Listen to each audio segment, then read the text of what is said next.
ओम श्री सद्गुरुवे नमः। वंदो गुरुपद कंज कृपा सिंधु नर रूप हरि महामोह तम पुंज जासु बचन रवि करनि। जय गुरु। सभी सम्माननीय श्रोताओं को सादर नमन। आज इस प्रस्तुति के अंतर्गत हम लोग चर्चा करने जा रहे हैं एक और अद्भुत प्रसंग की, जिसमें दो महात्माओं का मिलन हुआ था। परमाराध्य संत सद्गुरु महर्षि मेही परमहंस जी तथा पूज्य भूपेंद्रनाथ सान्याल जी का मिलन। जैसा कि हम सब जानते हैं, पूज्य योगीवर श्री भूपेंद्रनाथ सान्याल जी पूज्य श्री श्यामाचरण लाहिड़ी जी के शिष्य थे। श्यामाचरण लाहिड़ी जी क्रिया योग के क्षेत्र में एक बहुत ही सम्मानित एवं पूज्य नाम है, जिनके बारे में हमने कथा सुनी होगी कि वो बिहार में दानापुर के निकट रेलवे में एक क्लर्क के पद पर कार्यरत थे कि अचानक एक दिन उनका हिमालय के रानीखेत में ट्रांसफ़र हो गया, स्थानांतरण हो गया, और वहाँ पर उन्हें महावतारी बाबा जी मिले, जिनके बारे में कहा जाता है कि हजारों साल से अपने योग बल से वे अपने शरीर को रखे हुए हैं। वे इन्हें लेकर हिमालय की एक गुफा में गए, जहाँ दो आसन बिछे थे, और इनसे बताया कि देखो, पहला आसन तो मेरा है और ये दूसरा तुम्हारा है, जिस पर तुम बैठकर पिछले जन्म में साधना किया करते थे। तुम्हारा ट्रांसफ़र हुआ नहीं है, मैंने कराया है। फिर बिठाकर उन्हें सारी क्रिया बतलाई और कहा कि अब जाओ, वापस पटना जाकर अभ्यास करना इसका, और तुम जब भी मेरा स्मरण करोगे, मुझे याद करोगे, मैं तुम्हारे समक्ष आ जाऊँगा। और कहते हैं कि अगले ही दिन उन्हें एक पत्र मिला, जिसमें लिखा था कि भूलवश गलती से आपके स्थानांतरण का पत्र निकल गया था, आप कृपया वापस आ जाएं पटना। और उसके बाद उनकी कई कहानियाँ प्रचलित हैं। उन्हीं के शिष्य थे भूपेंद्रनाथ सान्याल जी। बचपन में इनकी तबीयत काफ़ी ख़राब रहती थी, कम उम्र के जब थे, तो इनकी बहन ने लाहिड़ी महाशय जी को पत्र लिखा था। उन्होंने कहा, चिंता मत करो, इसकी आयु बहुत लंबी है और इससे बहुत सारे काम होने। और जब वे भी अपना शरीर छोड़ने लगे, तो उन्होंने भूपेंद्रनाथ सान्याल जी से कहा था कि अब कुछ बची हुई क्रियाएं तुम पंचानन भट्टाचार्य से सीख लेना। ये पूज्य भूपेंद्रनाथ सान्याल जी अपने बाद के दिनों में नौकरी छोड़कर भागलपुर के निकट मंदार पर्वत के पास, मंदार की पहाड़ी है, उसके पास आकर रहने लगे थे। और उन्होंने श्रीमद् भगवद गीता की विशद टीकाएं लिखी हैं। इस प्रसंग में हम लोग देखने जा रहे हैं कि क्या हुआ जब ये इन दोनों सदात्माओं का मिलन हुआ। इसके लिए जो स्रोत हमने लिए हैं वे हैं महर्षि मेही अभिनंदन ग्रंथ, महर्षि मेही जी की जीवन कथा पर आधारित पुस्तक महर्षि मेही चरित, जो उनके शिष्य डॉक्टर सत्यदेव साह जी ने लिखी थी, और महर्षि मेही सत्संग सुधा सागर में संकलित सद्गुरु महर्षि मेही परमहंस जी महाराज के प्रवचन। और इस चित्र में आप देख सकते हैं श्री भूपेंद्रनाथ सान्याल जी, और बाईं ओर उनके गुरु श्यामाचरण लाहिड़ी महाशय, जिन्हें आदर से लोग सिर्फ लाहिड़ी महाशय कहकर भी बुलाते थे। तो आइए हम लोग सुनते हैं दोनों की मुलाकात के बारे में। पहला प्रसंग जो हम लोग ले रहे हैं यह है महर्षि मेही चरित से, जिसमें लिखा है कि 26वां अधिवेशन बिहार प्रांतीय संत मत सत्संग का जो 1934 ईस्वी में पूर्णिया के ज्योतराम राय में 13, 14 और 15 जनवरी को संपन्न हुआ था, उसके अंतिम दिवस 15 जनवरी को सत्संग के उपरांत करीब 200 नर नारी आपसे भजन भेद लेने एक कमरे में एकत्र हुए। ये भी एक अद्भुत प्रसंग है, जिसमें जैसे ही वो दीक्षा लेने के लिए एकत्र हुए उसी समय 1934 का प्रलयंकर भूकंप आया था और भूकंप से भयभीत होकर लगभग 75% पुरुष कमरे से बाहर भाग गए, लेकिन महिलाएं सब की सब अविचलित भाव से वहीं बैठी रहीं। जब भूकंप शांत हुआ वे वापस आए तो गुरु महाराज ने उनके आने पर कहा कि आप पुरुषों से तो ये महिलाएं ही अधिक श्रद्धालु और वीरांगना हैं, जो भूकंप के खतरों को जानती हुए भी अविचलित चित्त से ज्यों की त्यों बैठी ही रह गईं, और आप लोग तो कायर बनकर बाहर भाग गए।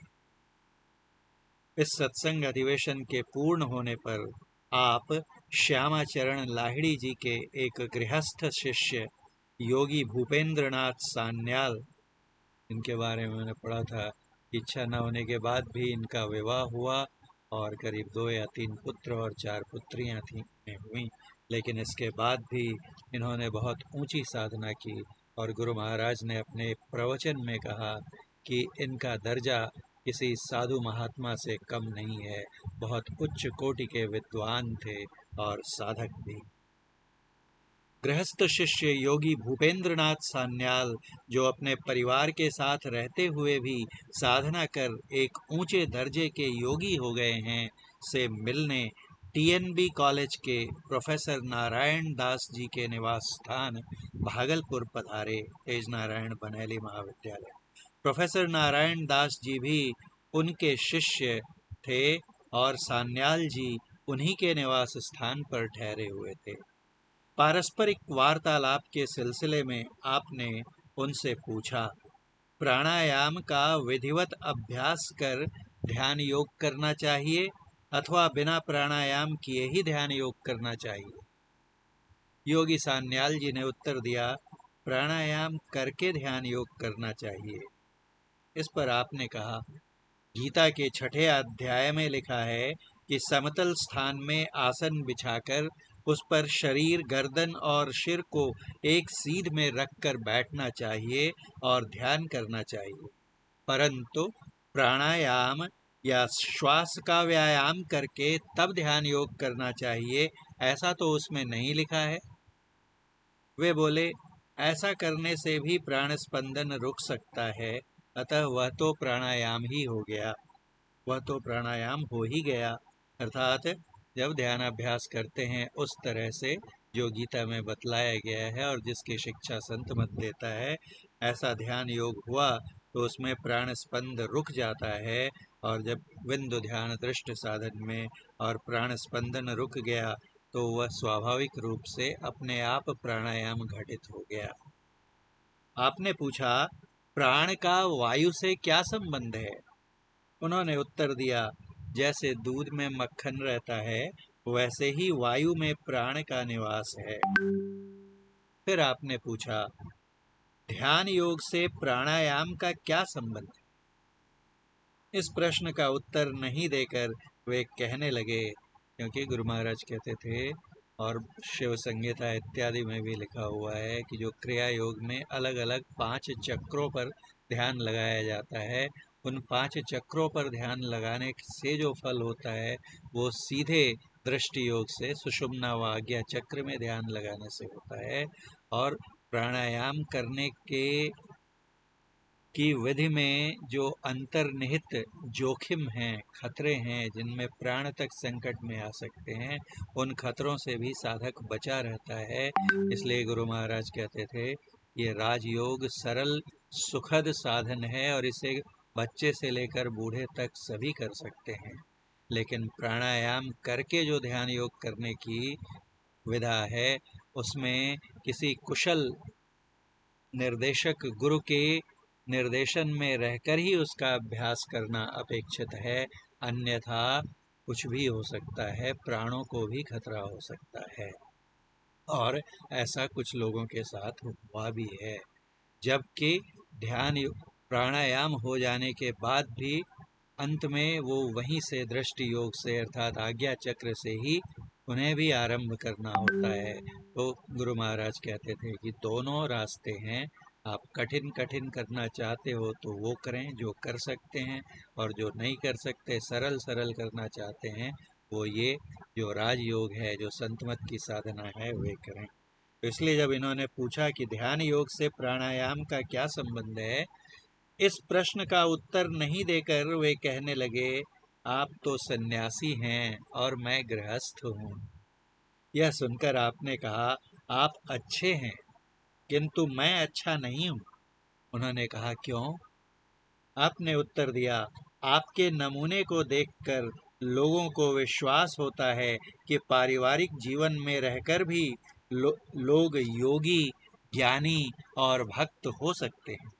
पर मेरे नमूने को देखकर लोग समझते हैं कि बिना घर परिवार का त्याग किए योगी, ज्ञानी, भक्त बनना संभव ही नहीं है।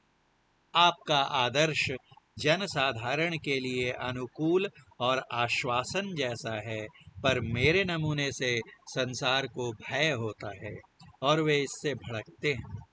यह सुनकर वे मुस्कुराने लगे और बोले, मैं तो अभी यात्रा ही कर रहा हूँ।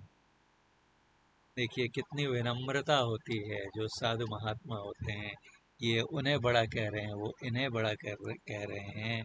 और जो दूसरी बात है कि जो राजयोग है और जो क्रिया योग है, क्रिया योग में सहस्रदल कमल, सहस्रार से आगे की चर्चा नहीं मिलती है। जबकि राजयोग में तो ये लगभग आरंभिक साधनाएं ही हैं, और इसके ऊपर बहुत बड़ा तुरीय का क्षेत्र है, जिसे साधक को पार करके तुरीयातीत अवस्था में पहुंचना होता है और मोक्ष प्राप्त करना होता है। इसके बाद ये प्रसंग अब तक जो हमने पढ़ा, ये महर्षि में ही चरित और महर्षि में ही सत्संग सुधा सागर से था। और अब महर्षि में ही अभिनंदन ग्रंथ के परिशिष्ट में एक और प्रसंग संकलित है, जिसमें कहा गया है, ये योगी राज श्री भूपेंद्र नाथ सान्याल महोदय जी से परमाराध्य महर्षि में ही परमहंस जी की दूसरी मुलाकात। एक बार भागलपुर मंडलांतर्गत बांका सब डिवीजन की निवासिनी श्रीमती गुंजेश्वरी देवी जी ने मंदार पहाड़ के पापहारिणी पुष्करिणी के तट पर सफा दल के प्रवर्तक श्री चंद्रदास जी को कारबारी बनाकर सर्वधर्म सम्मेलन नाम से सत्संग का एक बृहत आयोजन किया। उस सत्संग में संतमत के वर्तमान आचार्य महर्षि में ही परमहंस जी महाराज, योगी राज श्री भूपेंद्र नाथ सान्याल जी महोदय जो क्रिया योग के ज्ञाता थे, कबीर पंथ के प्रमुख महंत योगानंद जी महाराज प्रभृति इत्यादि महानुभाव सम्मिलित होने के लिए आमंत्रित किए गए थे। पापहारिणी के पावन तट पर एक वृहत पंडाल का निर्माण किया गया और 2 दिनों तक सत्संग का कार्यक्रम चलता रहा। महर्षि में ही परमहंस जी महाराज के सार गर्भित प्रवचनों से सत्संग सफल रहा। हाँ, बीच बीच में श्री योगानंद जी महाराज, श्री महेंद्रनाथ सिंह जी महानुभाव, ये श्री महेंद्रनाथ सिंह जी उन पूज्य श्री राजेंद्रनाथ सिंह जी के भाई थे, जिनसे गुरु महाराज ने सबसे प्रथम दीक्षा ली थी, जो मायागंज में रहते थे।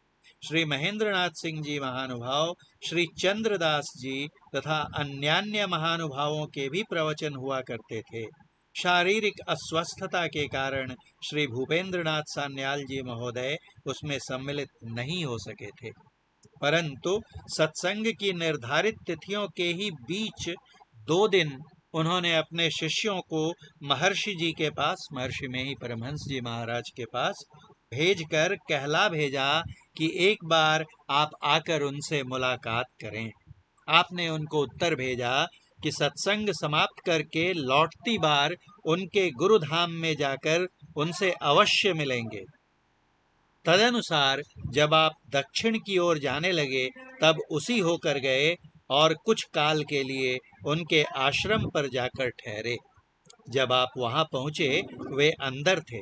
आपके पहुंचने का समाचार पाकर योगी राज बाहर निकले। उनके आते ही आपने अपने कर कमलों से उनका चरण स्पर्श किया। उन्होंने आपके हाथ पकड़कर आपको अपने हृदय से लगा लिया। संत द्वय, संभवतः वे इनसे आयु में बड़े थे। मैंने देखा था उनके जन्म का वर्ष, लेकिन अभी स्मरण नहीं है मुझे, बाद में देखूंगा। मैं कमेंट बॉक्स में डाल दूंगा आचार्य श्री भूपेंद्र नाथ सान्याल जी के जन्म और अवसान काल के बारे में। आपने कहा संत द्वय गले गले मिले। आपने कहा आप वयोवृद्ध, देखिए उस समय ही वे वयोवृद्ध थे, वयोवृद्ध, ज्ञान वृद्ध, साधन वृद्ध, सब तरह आप वृद्ध हैं, आप ही पूजने योग्य हैं। इस पर उन्होंने कहा, पूज्य श्री भूपेंद्र नाथ सान्याल जी ने कहा, इतने लोगों को जो उपदेश देते हैं उनको हम बाप समझते हैं। देखिए कितना पिता तुल्य समझते हैं इनके ज्ञान को देखकर, ज्ञान वृद्ध, तो देखिए कितना आदर। तब दोनों संत मंदिर के आंगन से ऊपर मंदिर के ओसारे पर जाकर अलग अलग अपने आसन पर जो पहले से ही बिछे हुए थे बैठ गए। वहां उनकी धर्म पत्नी भी उनके बगल में आकर बैठ गई। आपने कहा, आज यहाँ मुझे शिव पार्वती जी के साक्षात दर्शन हो रहे हैं। इसके बाद कुछ देर सत्संग वार्ता के पश्चात समयाभाव तथा अन्यत्र जाने के कारण आपने उनसे विदाई मांगी। उन्होंने एक डाली फल मंगवाकर आपके सामने रख दिया। आपने उससे एक अनार ले लिया और कहा कि एक अनार के बहुत से दाने होते हैं, हम बहुत से लोगों में बांट लेंगे। इतना कह प्रणाम करके आप महर्षि में ही परमहंस जी महाराज चल दिए। तो ये थे प्रेरक प्रसंग परमाराध्य संत सद्गुरु महर्षि में ही परमहंस जी तथा योगीवर श्री भूपेंद्र नाथ सान्याल जी के बीच मिलन के। आशा है आपको ये प्रेरक प्रसंग अवश्य पसंद आए होंगे।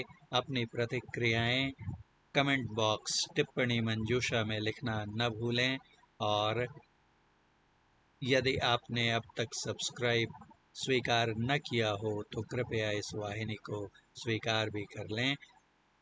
जल्द ही अन्य प्रस्तुति के साथ फिर मिलेंगे। धैर्यपूर्वक श्रवण करने का आप सबका हृदय से आभार।